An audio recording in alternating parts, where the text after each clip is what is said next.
తెలియజేయము. తల్లి ఆటంకములు మరొక వచ్చును, నీవు తోడుగా నుండి సరిచేయము.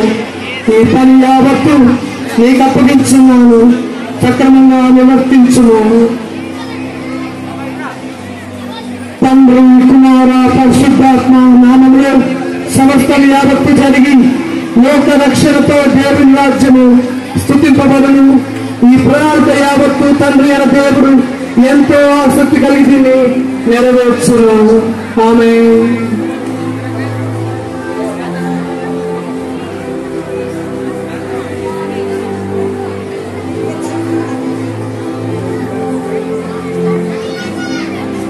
నరులకు దేవుని ప్రత్యక్షత కనపరచుట కొరకు నీ దేహంతో దేవుని మహిమపరచినట్లు జనితైక కుమారుడైన నిన్ను మనుష్య కుమారునిగా పంపుతున్నాను.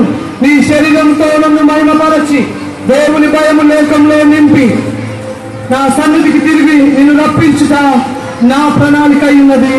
ఇదంతయు సమస్తము తండ్రి పరిశుద్ధాత్ముడు చూచుకొనును.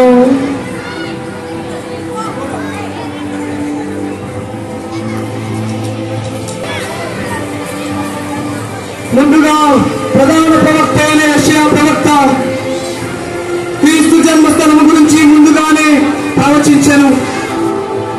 కాబట్టి ప్రభు తానే ఒక సూచన మీకు చూపును. ఆలకించుడి. కన్యక గర్భవతి అయి కుమారుని కని అతనికి ఇమ్మానుయేలు అని పేరు పెట్టును. ఇమ్మానుయేలు అనగా భాషాంతరమున దేవుడు మనకు తోడని అర్థము. మరొక ప్రవచనం యేసుక్రీస్తు గురించి. క్రీస్తు జన్మించే ప్రాంతం ప్రపంచానికి నడిమధ్యలో ఉన్న బెత్లెహేమును గూర్చిన ప్రవక్త అయిన మీకా ద్వారా ప్రవచింపబడెను.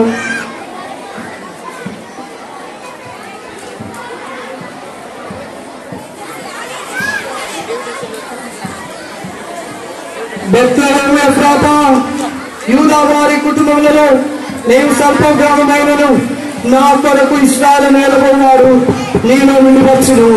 పురాతన కాలం మొదలుకొని శాశ్వత కాలము ఆయన ప్రత్యక్షమగుచుండెను అని తండ్రి అయిన దేవుడు సెలవిస్తున్నాడు.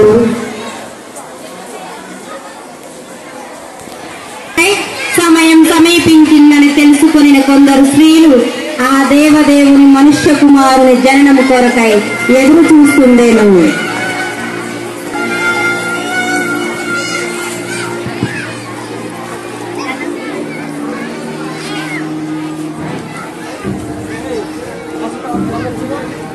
లోక రక్షకుని జననం నా ద్వారా జరిగితే ఎంత బాగుండును. ఈ లోకమంతా నా వశమవుతుంది.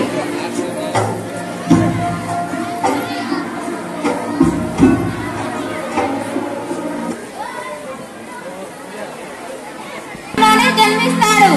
జన్మించిన వెంటనే నేను ధనవంతురాలుగా మారిపోతాను.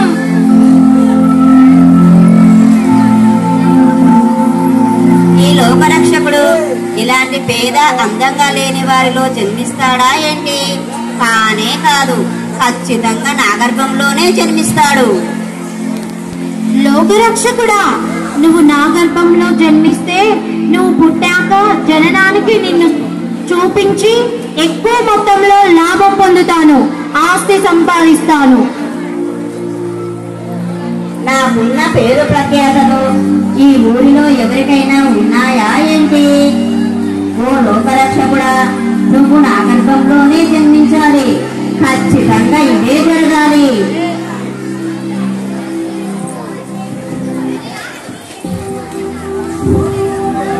నా ప్రభువా, నా దేవా, దీనురాలైన నాపై దయచూపి నీ చిత్తము నా యందు నెరవేర్చుము.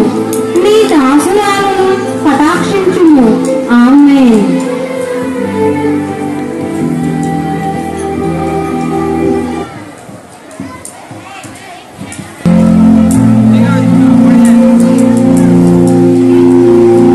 గబ్రియేలుని దేవదూత గలిలయలోని నజరేతు ఊరిలో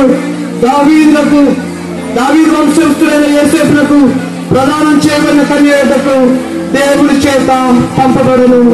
ఆ కన్యక పేరు మరియా. దైవప్రాప్తురాలా, నీకు శుభము. ప్రభు నీకు తోడై ఉన్నాడు. దాసురాలను. ఆ శుభవచనమేమిటో సెలవిమ్మని మనవి. మరియా, భయపడకుము, దేవుని వలన నీవు కృప పొందుతుంది. ఇదిగో నీవు గర్భము ధరించి కుమారుని కందుడు, ఆయనకు యేసు అని పేరు పెట్టుదు. ఆయన గొప్పవాడై సర్వోన్నతుని కుమారుని బడును. ఆయన రాజ్యము అంతములేనిగా అయ్యుండునని దేవుని వాగ్దానము. నేను ప్రధానం మాత్రమే చేయబడి పురుషుని ఎరుగని దానను. ఇది ఎలాగూ జరుగును? పరిశుద్ధాత్మ నీ వీధికి వచ్చును. సర్వోన్నతుని శక్తిని కమ్ముకొని గంట పుట్టబోయే శిశువు పరిశుద్ధుడై దేవుని కుమారుని బడును.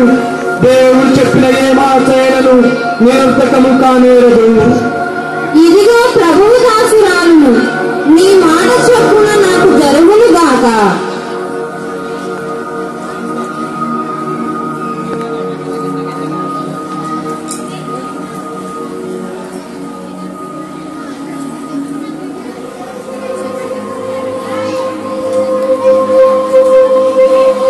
యోసేపులకు ప్రదానం చేయబడిన కన్యక మరియా గర్భవతి అని ఆ నోట ఈ నోట మాట్లాడుతూ చివరకు యోసేపులకు తెలపడం జరిగినది.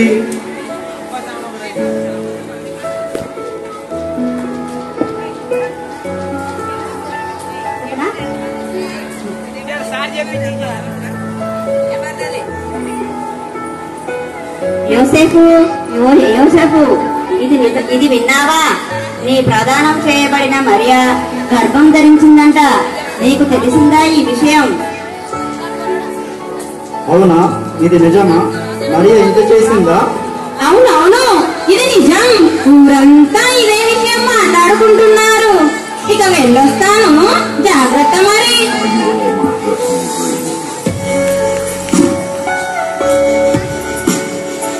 ఎంత ఘోరం జరిగింది. మరియాను ఎంతో నమ్మాను, చాలా ప్రేమించాను. ఎందుకు ఇలా జరిగింది? ఏదేమైనా మరియను అవమానపరచగా రహస్యంగా వదిలి దూరంగా వెళ్ళిపోవాలి. అదే సరైనది. రేపు ఉదయాన్నే వెళ్ళిపోతాను.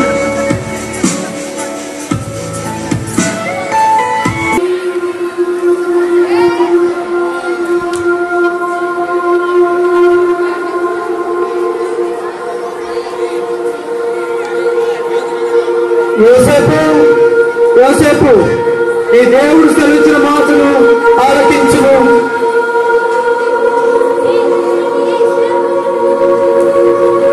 యోసేపు, ఈ భార్యను మరియను చేర్చుకొనుటకు భయపడకుము. ఆమె గర్భము ధరించినది పరిశుద్ధాత్మ వల్ల కలిగినది కనుక మరియను సంరక్షిస్తూ సర్వోన్నతుని రాకకై ఎదురు చూడుము. దేవుడు నీకు తోడై ఉన్నాడు.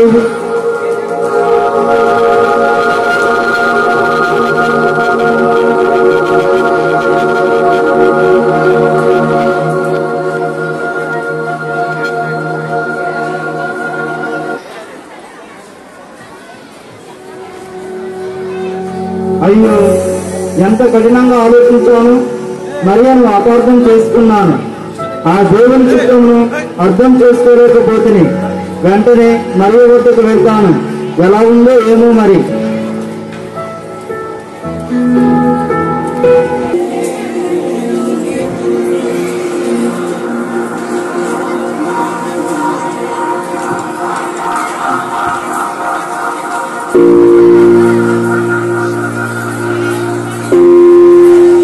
మరియా, ఏంటిది? ఎందుకు పనులు మోస్తున్నావు? ఎంత పని ఉన్నా నాతో చెప్పు, నేను చేస్తాను. సరేనా? అలాగే చేశాను. కాస్త విశ్రాంతి తీసుకుంటాను.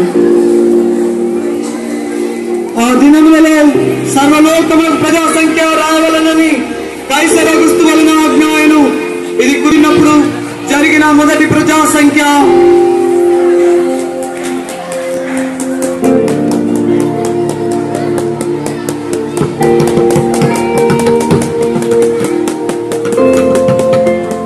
వినండి,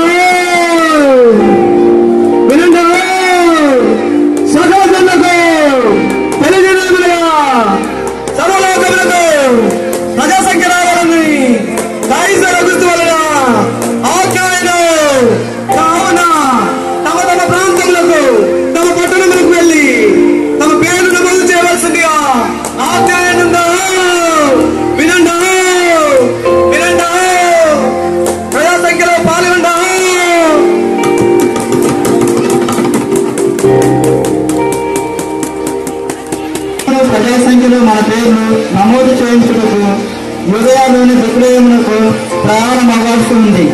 కావున సిద్ధం చేయి, ప్రయాణమవుదాం.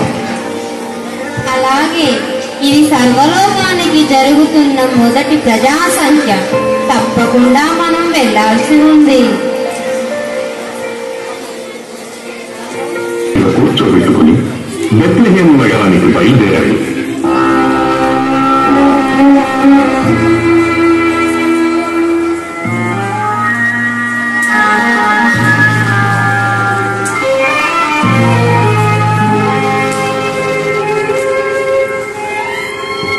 ఎంత నడిచినా నాడు బెత్లెహేము, ఇక ఈ ఎడారి దారులా నడవలేము.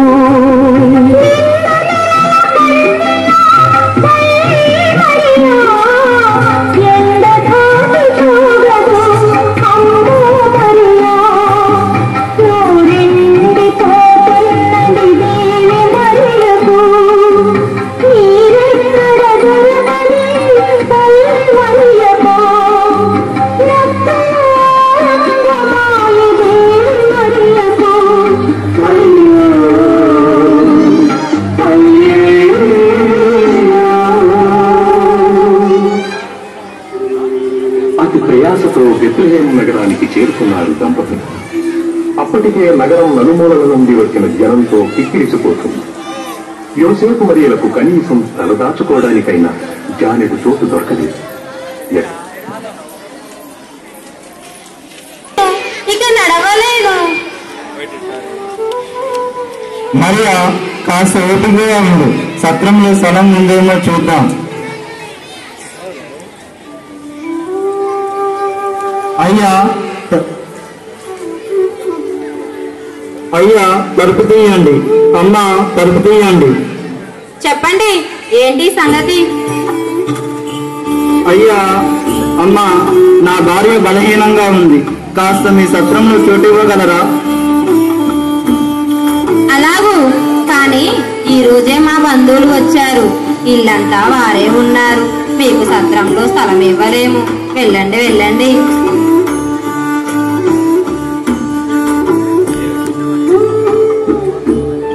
మరియా, ఆ సత్రంలో చోటు లేదంట. మరొక సత్రం దగ్గరికి వెళ్ళొస్తాను.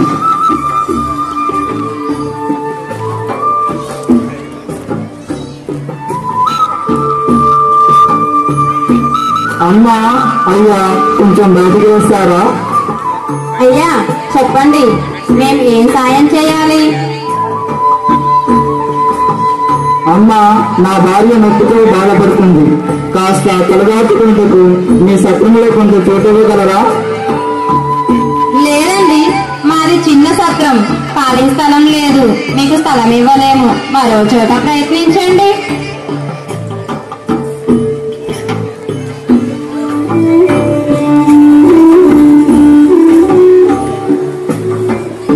ప్రజాసంఖ్య నమోదుకై అందరూ వచ్చి ఉన్నారు. ఇంకా మనకు స్థలం దొరకడం చాలా కష్టం. సరే కదా, ముందుకు వెళ్దాం. అక్కడ ఒక పశువుల పాక ఉంది. అటుగా ఆ పశువుల పాక వైపు వెళ్దాం. కొంత స్థలం మనకు దొరికినా చాలు ఈ రాత్రికి.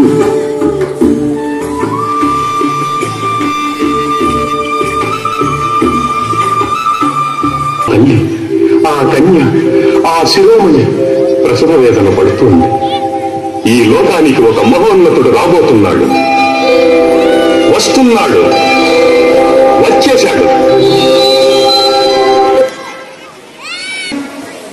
తన మందలు మేపుకొనుచు భయముతో బెరుకుతో జీవిస్తున్న సమయంలో దేవుని ప్రత్యక్షత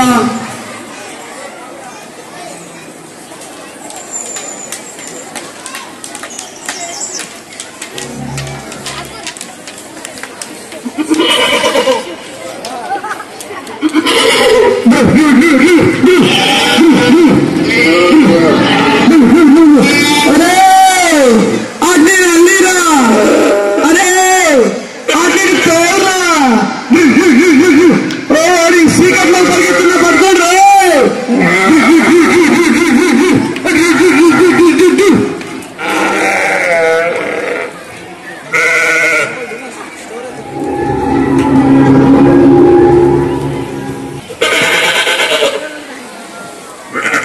ఓరి మల్లిగా ఇట్లా సల్మన్ చేసుకుందాం, చాలా చలిగా ఉంది. ఓ పెద్దయ్య వద్దనం రోయ్. ఏందిరా కాస్త గట్టిగా చెప్పండి రోయ్. ఓ పెద్దయ్య వద్దనం ఎక్కువగారు. అట్లాగే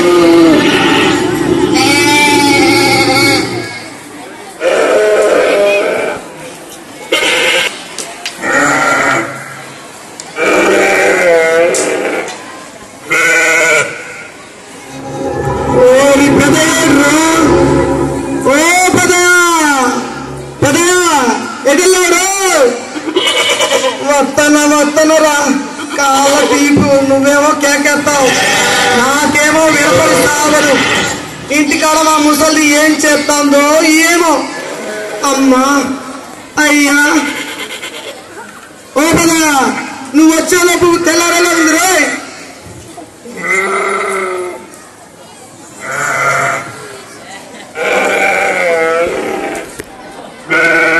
అరే నీతో సాగు వచ్చిందిరా స్వామి. ఇప్పుడు చెప్పరా సలిమంటే ముందు ఎంత చలిగా ఉందా. ఒకదా ఏం గుర్తొచ్చావు? ఏందిరా నీ గొడవ? కాస్త గట్టిగా చెప్పరా, లోపలే గురుగుతున్నావు. అది కాదు పెద్దయ్యా, ఏం కూర చేసింది ముసల్ది? మా ముసల్దా ఎండు చేపల పులుసు చేసిందిరా. అబ్బా ఎండు చేపల పులుసు అంటే మా ఇష్టం పెదా నాకు. అవునరా, ఈ గొర్రెలను మేపడం చాలా కష్టంరా. నువ్వు చెప్పింది నిజమేనా? ఓరి నీ కష్టం కాదే, నువ్వు తెచ్చిన కూర వాడికి ఇష్టం అంటున్నాడు. నీకేమో ఒకటి వినపడుతుంది, ఒకటి వినపడదు. సాగు నీతో. సరేరా మొన్న మొదలు పెట్టండి ఇంకా.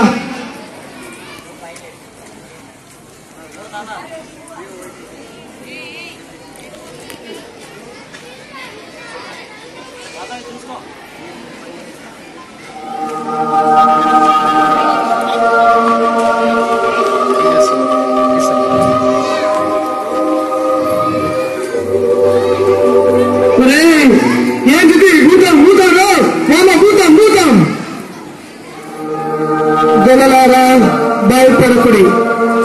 ఇదిగో ప్రజలందరికీ కలగబోవు మహా సంతోషకరమైన సువర్తమానము నేను మీకు తెలియజేస్తున్నాను. దావీదు పట్టణమందు నీ కొరకు రక్షకుడు పుట్టి ఉన్నాడు. నీకు సమాధానం కలుగాక.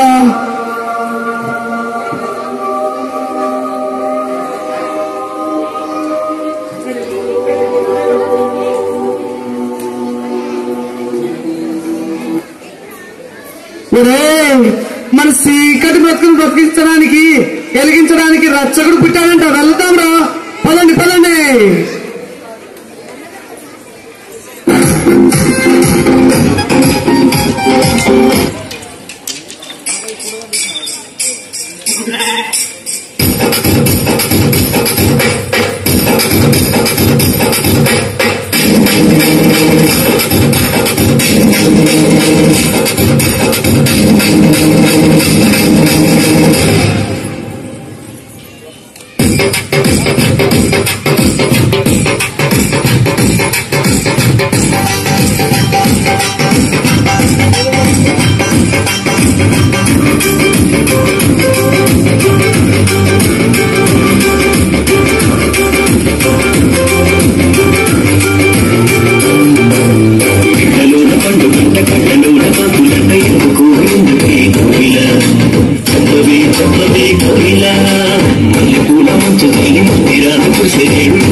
గ్యాస్పర్, మెల్చోర్ మరియు ఆప్తమాన్ అనే వారు తూర్పు దేశాల్లో ప్రఖ్యాతిగాంచిన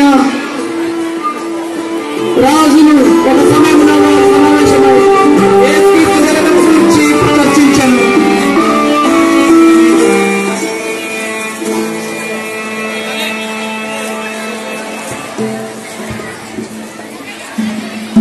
మిత్రులారా, అటు చూడండి, ఆకాశంలో వింత తార ఖచ్చితంగా రక్షకుడి జననం సూచిస్తున్నది. అవును, వెలుగులు విరజిమ్ముతున్న ఆ నక్షత్రం ఒక రాజు పుట్టుకను సూచిస్తున్నది. మన ధర్మశాస్త్రాల్లో కూడా ఈ వింత నక్షత్రం గురించి రాయబడింది. ఇది ఆ మహారాజు పుట్టుక గుర్తుగా వెలుగులు విరజిమ్ముతుంది. ఇంకా మనం ఆలస్యం చేయడం ఎందుకు, త్వరగా బయలుదేరుదాం. ఆత్మాన్, నువ్వు చెప్పు, ఎలా ఎప్పుడు ప్రయాణం ప్రారంభించుదాం. మిత్రులారా, మన ప్రయాణమును మరో 3 రోజులు. నేను ఒకరోజు ఆలస్యంగా బయలుదేరుతాను. ఆ మహారాజును నా వంతు బహుమతులు తెస్తాను. సరే, మీరు వెళ్ళిరండి మిత్రులారా.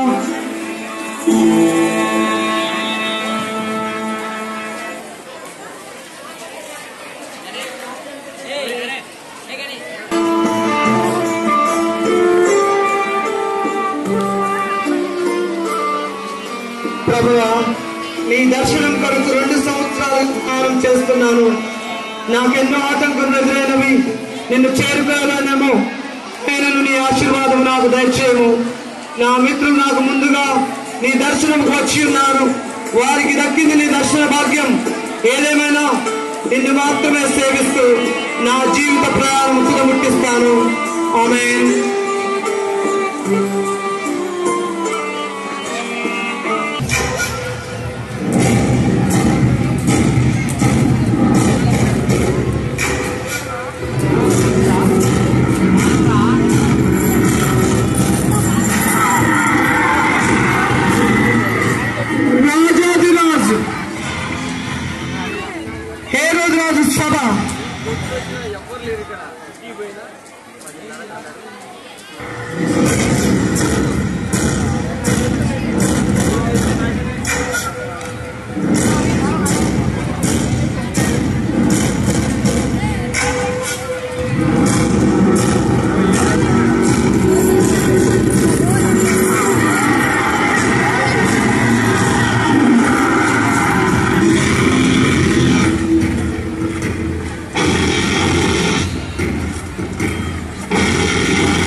రాజా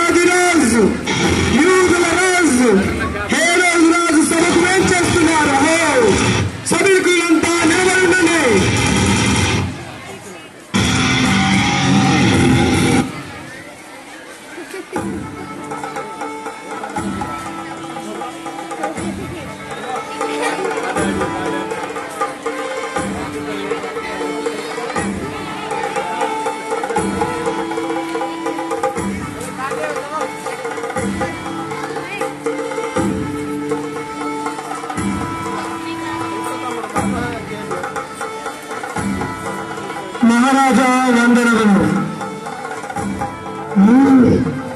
సభను ప్రారంభించండి.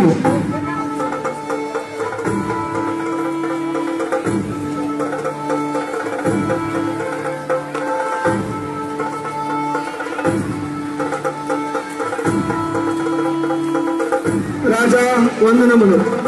మీ దర్శనానికై తూర్పు దేశం నుండి రాజులు వచ్చి ఉన్నారు. తమ అనుమతికై వేచి ఉన్నారు. వారిని లోనికి ప్రవేశపెట్టుడి.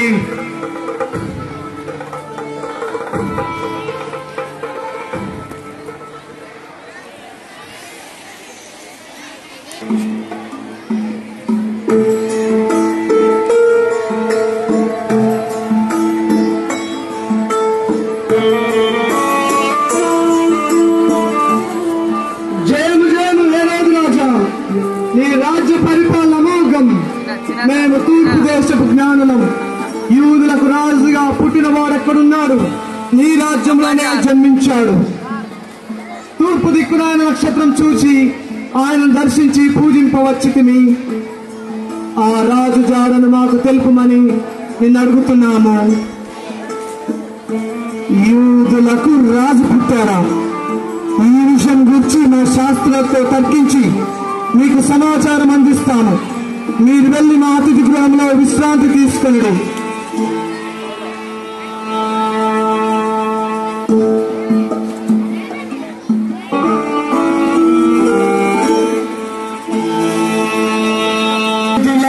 రాజు ఆకాశంలో వింత నక్షత్రం. ఏంటా వింత నక్షత్రం యొక్క తాత్పర్యం?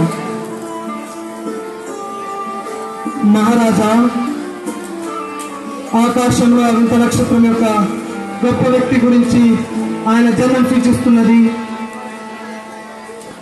జ్ఞానం వెంబడిస్తూ వచ్చిన ఆ యొక్క నక్షత్రం వెలుగులు విరజిమ్ముతూ కాంతివంతంగా ప్రకాశిస్తూ ఆ గొప్ప వ్యక్తి వద్దకు ముందుకు కళ్ళుతూ ప్రయాణం చేస్తున్నది. అవును ప్రభు, మన శాస్త్రాల్లో ఈ విషయం గురించి రాయబడి ఉంది. సైనికులారా, జ్ఞానంలో కబురు పెట్టండి. వారిని లోనికి ప్రవేశపెట్టుడి.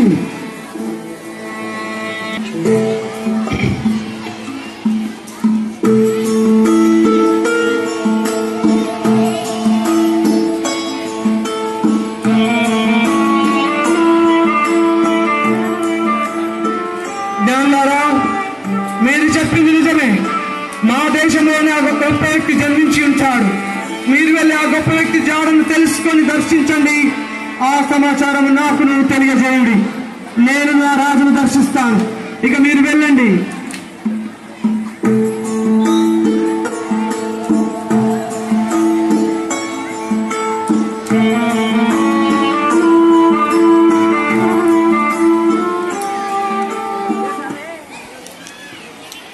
యూదులకు రాజు, ఆకాశంలో వింత గొల్పే నక్షత్రం.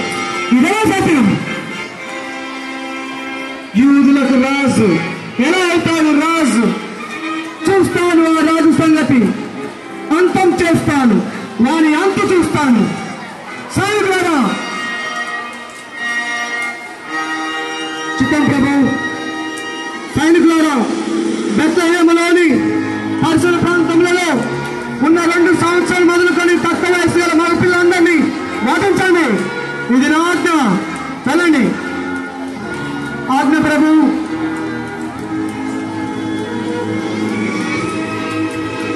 వాని సంగతి ఏంటో చూస్తాను. పడండి.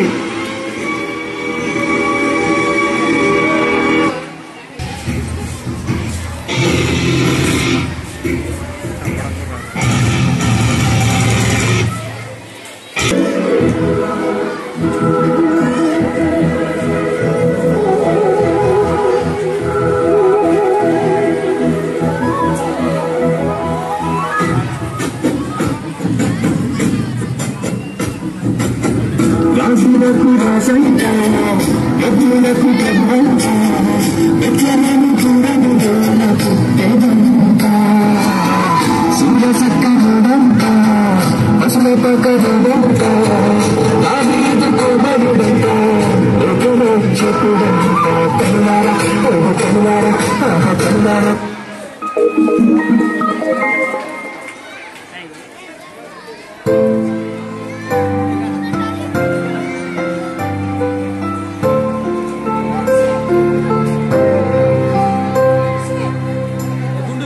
We three kings of Oriental, bearing gifts, we travel so far.